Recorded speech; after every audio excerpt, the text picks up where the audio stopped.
கேன்சர்னா என்ன, அது எப்படி உருவாகுது? நம்ம உடல்ல பல மில்லியன் கணக்கான செல்கள்னு சொல்லப்படும் உயிரணுக்கள் இருக்கு.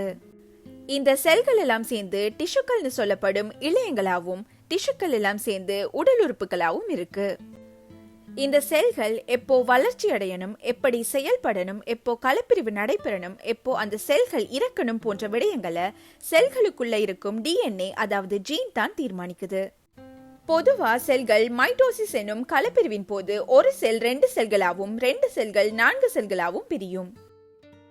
இப்படி நடக்கிறதால தான் நாம சிறு குழந்தையா இருந்து இப்போ இருக்க அளவுக்கு வளர்றோம். செல்களுக்குள்ள இருக்க ஜீன்ல ஏதாவது மரபணு பிறழ்வுகள் அதாவது தவறுகள் ஏற்படும் போது செல்களுக்கு தேவையான தகவல்கள் ஜீன்ல இருந்து கிடைக்காது. அப்போ எப்ப இறக்கணும் என்ற தகவலை பெற முடியாத செல்கள் பெருகி கேன்சர் செல்லாக மாறும். இந்த கேன்சர் செல்கள் கட்டுப்பாடு இல்லாம வளர்ச்சி அடைந்து அருகில் உள்ள டிஷ்யூக்களுக்குள்ள ஊடுருவி செல்லும். இந்த கொடிய நோயான கேன்சர் பரம்பரை வழியாகவும் ஏற்படலாம் மற்றும் பிற காரணங்களான நம்மளோட உணவு பழக்க வழக்கம், மது அருந்துதல், புகைப்பிடித்தல் போன்ற தீய பழக்க வழக்கங்கள், சூரிய கலியூதா கதிர்கள், கதிர்வீச்சுக்கள், ரசாயனங்கள் போன்றவற்றாலும் ஏற்படலாம். நோய் வராமல் காப்போம், நோய் இல்லா தேசத்தை உருவாக்குவோம். நன்றி.